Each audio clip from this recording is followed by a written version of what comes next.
Progress isn't linear. Progress is non-binary. Movements don't move in straight lines, they stall, fracture, regroup, and keep climbing anyway. In this episode, we talk with Kristin Rankin, founder of the Dresscode Project, about gender-affirming hair, the politics of progress, and the emotional labor of pushing an industry that prefers optics over infrastructure. What's real change? What's performative? And who's still doing the unpaid work? Because the climb continues and the middle, it's messy as hell.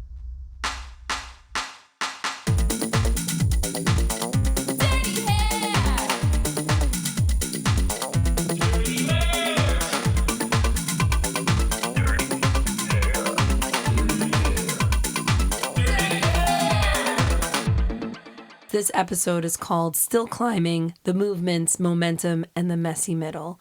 And what better guest to have than Kristin Rankin, founder of the Dresscode Project. And I'm really excited to have Kristin here because we don't always get the behind the scenes of what it's really like to be at the forefront of a movement. We have conversations behind the scenes all the time, and people have these misconceptions that they are a huge organization, they have tons of budget, and it's them and people here and there, freelancers helping behind the scenes. And so it really takes a lot out of you, and it's a lot of work, and I just really appreciate their approach, perspective, and I'm excited to hear more from Kristin today. Me too. You guys are so sweet. Doting while so sitting nice. stage left. I know. Talking about you like you're not in the room. I know. Please go on. I mean, stop. I mean, go on. Welcome, Kristin. Hello. So Hello. happy to be here with the two of you. I always love coming to New York and seeing you, so I'm so glad you're here. Aw, that's so nice. Makes my heart feel all warm and fuzzy. Ooh, Yeah. I love that. I love that. Just for like your us. voice today, Erin. Oh, yes. It's dirty hair after dark. But in all seriousness, being at the forefront of any movement is challenging, let alone the gender-affirming inclusivity movement, particularly now more than ever with what's going on in the United States. And you've been pushing for inclusivity long before brands even knew how to spell it. Do you think the industry really wanted change, or was it just another performative act, or they just wanted to appear like, yeah, we're here for it? I think it's fair to say that it's a lot of all of it, you know? I think it's fair to say there are a lot of people in the industry that want change and they're pushing for it. And I think it's fair to say that there are a lot of people that are happy with how things are, which I think is also the state of the country and possibly the global, front as well.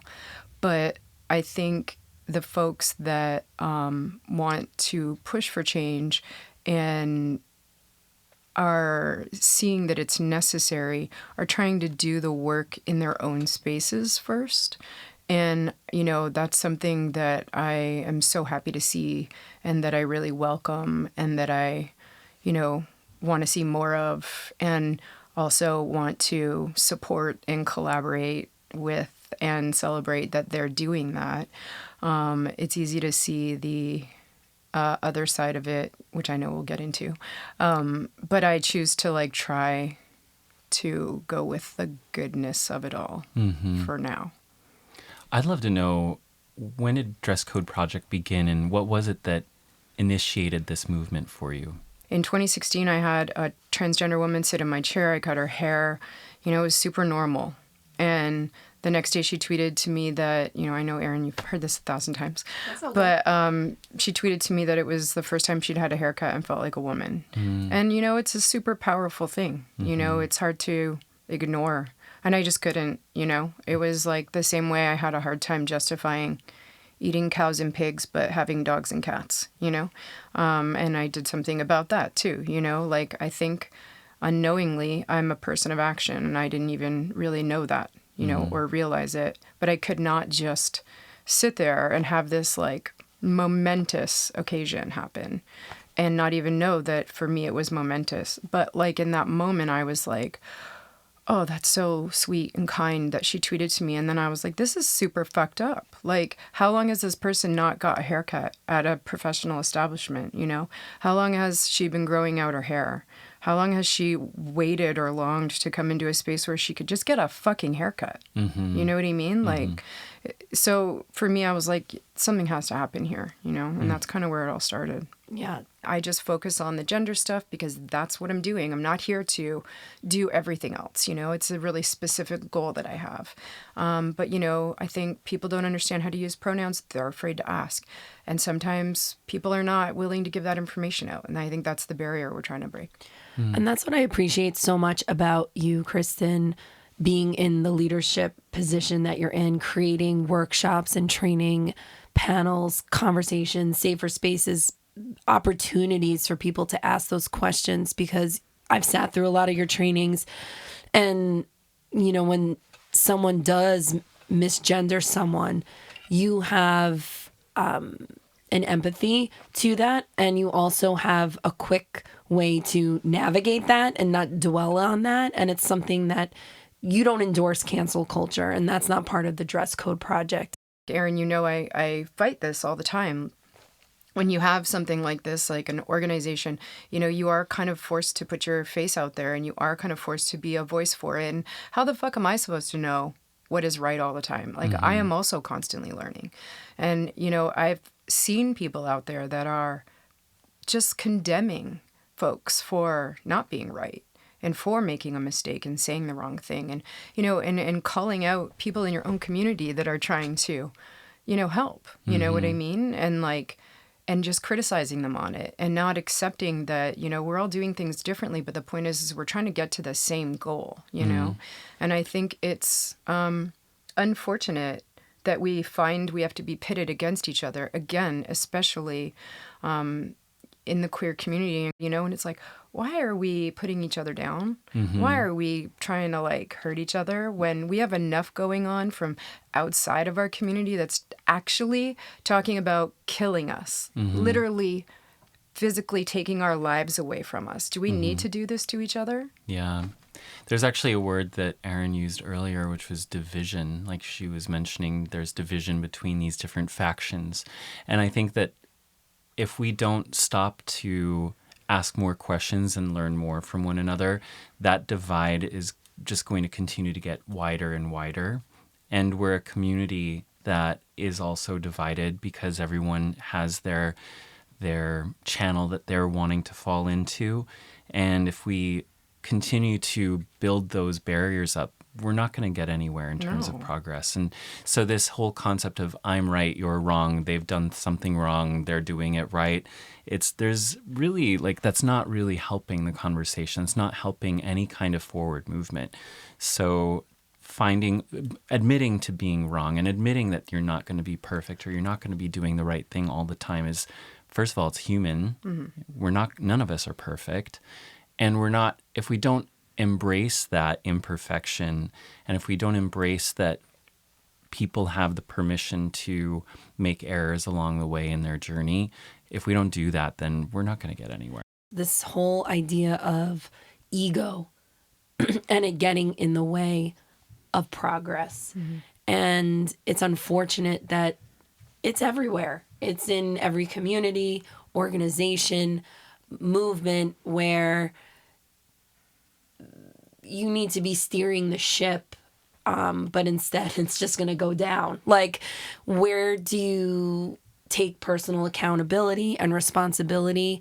Like, you're not doing enough. You know, it's always this misguided, misdirected to the people who are actually doing the darn work. So let's roll up the sleeves and let's help each other instead of trying to spend more time trying to be the first one there or take credit for it. It just totally misses the point. And I don't know if that comes with wisdom, age, awareness, or I don't know. Yeah. Sorry. No. I think that this finger pointing and drawing divisions is probably, in my opinion, it stems from feeling othered throughout your entire life and then feeling a sense of power or getting that little boost in your ego when you are able to identify somebody that's not doing something in whatever way defined to be correct. And I understand how that can, be temporarily, like it can feel good, but it's not going to help anything. And I think that, so it's like, how do we, knowing that we all come from a place of feeling othered in some way, what are ways that we can take that and heal each other by working together more, as opposed to just continuing that pain by dividing ourselves more? Yeah. And to that point, like I've had those moments where I've had, I created the first ever commercial featuring only transgender women talking about their hair. I've been to the Olympics and actually set up a salon at the Olympic Village that is a Wow. gender-affirming Olympic salon village. Like I've done a lot of things that I really don't talk a lot about, and I probably should more. Yeah. But for me, I'm just literally trying to make our industry better. So personally, I don't feel like I need to showboat it. And maybe that comes with age. Who knows? It could be that I'm fucking tired. I've definitely been in that space with Aaron and other people where I'm like, why do we feel the need to criticize each other? Like, why is it that you can't do your thing about gender-affirming spaces in the salon industry and allow me to do my thing? And we can do it differently, but still do it for the right reasons. Mm-hmm. In terms of the Dresscode Project and being at the forefront of a movement, I'd love to get a little bit more specific into different aspects of the beauty industry. What was the hardest no you've received from a brand, an industry leader? And then how did you keep going? Because the challenges are layered and you're trying to progress forward. So what is it like trying to get buy-in on gender-affirming care with beauty brands, for example? Yeah, I mean, I think first I want to say, obviously, I love our community and, the work that we're doing is important and there's way more good than there is bad. I know we were being specific, but just to say that. Secondly, I think there's a really big misunderstanding that that's potentially anyone that's doing the work that I'm doing, like that we are like a mega conglomerate or something. You know what I mean? I am literally one person. I am the person doing this for Dresscode Project, I'm able to slightly pay someone for some work every once in a while for social media and administrative stuff. But other than that, it's mostly me. And so I think there's like that misunderstanding about the work that we're doing, and like the reach that we have. In terms of the industry and the big brands that are out there, I find for the most part, some of them are helpful, and then some of them are absolutely just capitalists. And, I think that our industry is still very much controlled by cis hetero folks that have been in the industry in these spaces above everyone else for a really long time. And they have room for you if you want to give them your information for free, which is a really hard pill to swallow when you're literally a nonprofit that doesn't make any money doing this. Like, I am a salon owner, and I think anyone out there that's a salon owner knows that you don't make a lot of money as a salon owner because you have a lot of expenses. So let's talk a little bit about the outside factors that are going on in the U.S. right now, politics, hate comments, in terms of progress. How has either legislation, events, things going on in politics, how has that thwarted, helped push the progress forward? With our community, it's especially never just a haircut. And I think hair is very political. And I think it has become more political, since this past November. And I think that unfortunately in this country, there is an incredible cult happening right now that is trying to completely wipe out democracy. And with that, all of the things that don't belong to how they subscribe as human beings. And, taking out the queer community as a whole, whether you are bisexual, gay, lesbian, trans, whatever it is what is on the plate right now. It's on the docket. I've heard the most disgusting things, I think, this year than I've ever heard from politically charged groups and people literally saying they want to end the life, like that queer people should be brought to the wall and shot, and not to be graphic, but, as I said earlier, I'm nothing but honest, which can get me does get me into a lot of hot water usually, but whatever. And I think, unfortunately, now more than ever is the time that we need to have these spaces. I know that the things that we're doing, and more specifically the Gender-Free Haircut Club, which is our signature event, is so meaningful to people and so important now more than ever. Last year when I was DJing at one of the gender-free haircut events, it was so much fun. And what I noticed is that people came in a lot of times a little nervous, and they were there by themselves, and you could tell that they were taking a risk going to this event, or they felt that there was something, they weren't quite comfortable with going because they didn't know what they were going to walk into. But when they got there and they saw what kind of an environment it was, and they were able to get the care that they had been seeking, people didn't want to leave. They just wanted to hang out and bask in that safe space that was created that day and that you continue to create. And I think that the magic of those moments is really, really powerful. And I'm so grateful that you're here doing this. And, there's still a lot of work to be done, of course, but the impact that's already been made is really, really tremendous. When the Left Brain group, that was probably 3 years ago, 2022, charted new territory, and instead of just working with indie artists, started to work with movements and organizations. And it was really working through our guests, Kristin, Rankin.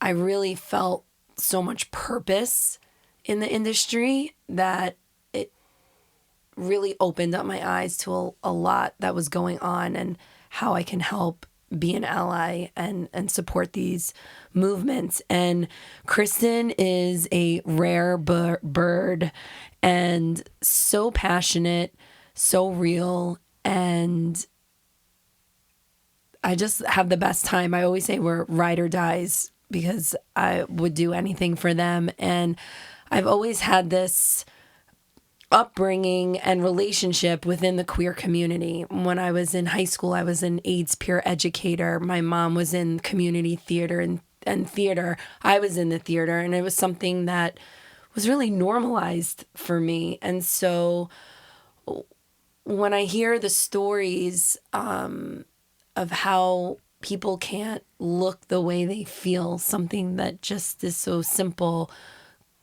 I just love Kristin's approach, because they always say, why can't people be more kind?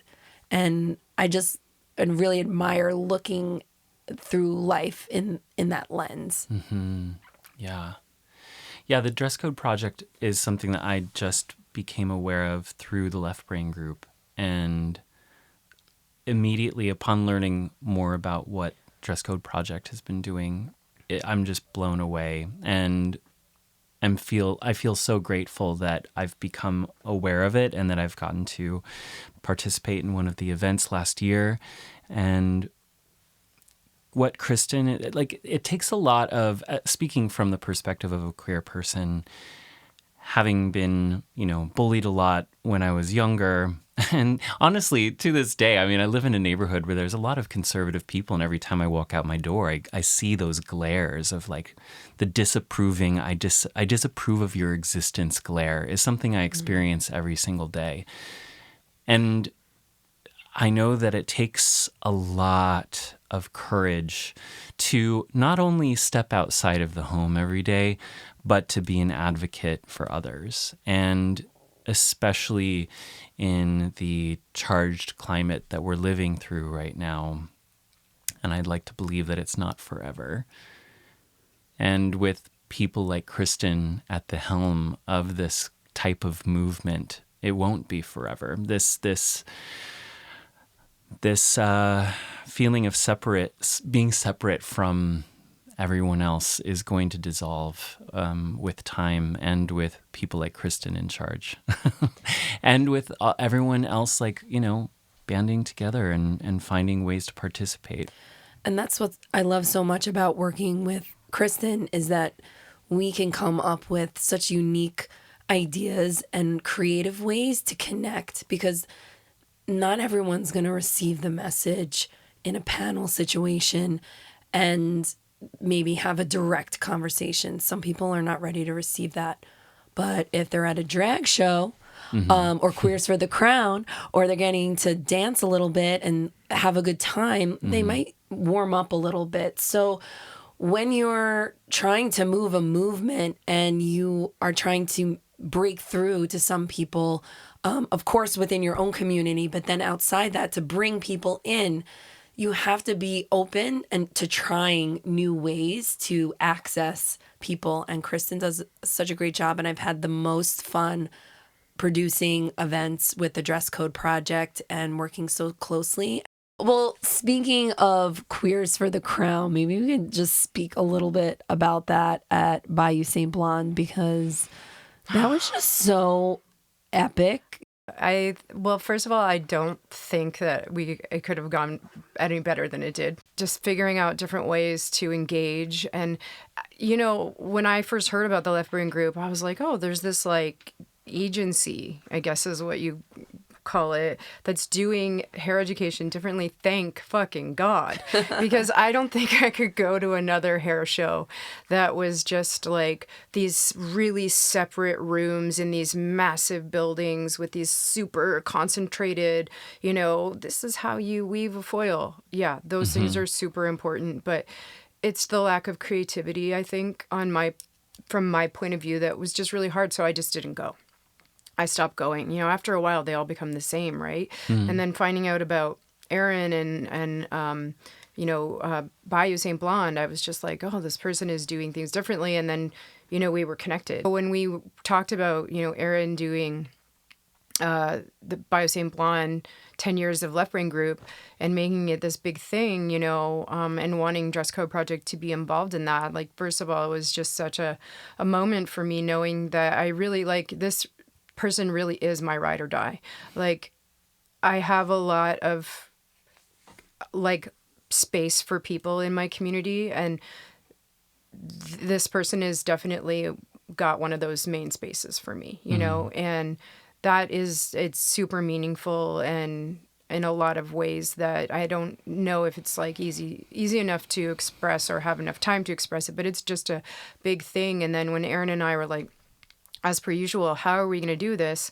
And we're always looking to, one up ourselves and do things differently. And we were, one of the things I've always loved is ballroom culture. And, regardless of my dancing skills, I love that beauty of that, movement in our community specifically. And I love the history of ballroom culture and what it meant for Black, queer, trans folks, and then everyone else in our community, and that celebration and that, like, the building of family that was so involved in that historically, and these huge cities, and that is really where this idea for a hairball came from. And we were like, how can we translate that into a hair show? And then it became, Queers for the Crown. And, okay, we're going to have a bunch of different hairstylists from different salons come together. They're going to create houses. We're going to give them categories. They're going to walk their walks. Everyone was like, what the fuck are you doing? It's a brilliant concept. I'm getting so tired of having to explain, being first at things and, these wild ideas. People are like, come again? What the fuck are you doing? So what do you do? I have to say, I don't get FOMO very often, but I was not able to attend the event because I was at a job on the West Coast. So by the time that, I was going to bed, the event had already happened. People were posting stories about it, and I laid in bed and just looked at all the stories. And I was like, oh, this is a moment the FOMO has set in. Aww. It looked incredible. Definitely missed you. Well, I miss being we're going to there. try to do it again. Yes, Yeah, we are. well. Yes. I will always manage to just nudge Erin bit by bit to get her to do my It's a great evil bonding bidding. opportunity. We crown. We do What bond. you think? Yeah. She puts up with my annoyance. Like, No, hey, come on. hey, what about this? What about this? 10 years from now, if Dresscode Project has achieved everything it set out to do, which sounds like there's always something to do, but what would the industry look and more importantly feel like to you? I think, I've said this before, that it would be that all salons are just like pricing because of hair, not because of gender, and that they're accepting everyone and that they're kinder places to people, in general. I think, I've always said that if Dresscode Project doesn't exist anymore, then our job is done, Always so inspiring to have Kristin, Rankin, and hearing their feedback and their story. And it just echoes the fact that how challenging it is to be trying to bring about change, not just in our industry, but in the world. And there's so much that goes into it, so much uphill climb. It's unfortunate to hear when there is so much divisiveness within the own community. I know they said that the good outweighs the bad, and I'm so glad to hear that. But I often find that how do we move past the challenges within and divisiveness within our own community? How do we remove the ego? How do we not have to be the one to get the accolades, the one to be first to move the mountain, but to find more ways to connect with people, to bring more people into the movement and to unify so real progress can happen? Yeah, it's a big question because it's something that I think fuels so much of our culture, is this idea of like everyone has to have their thing as opposed to realizing that we can all be in this together. So I'd like to believe that the work that they're doing is chipping away at this steely, guarded exterior that so many people have, and eventually that will shift. And it's going to just have to take some time, but it sounds like for those people that are involved with it, they're having a good time while doing it, despite the setbacks. It seems like there's so much positivity that comes through and so much collaboration and feeling like there is a difference being made in each and every moment that Dresscode Project has these events. And so change is happening. Change is definitely happening. And I am just committed as an ally to just finding more ways of getting the message out there. And it is so exciting to think of new ways and creative ways to get that message out, to bring more people into the conversation, and lead with kindness. Yeah. And I'm so excited for what the rest of this year and 2026 has for the Dresscode Project. So stay tuned, y'all. I'm Erin Diedrich.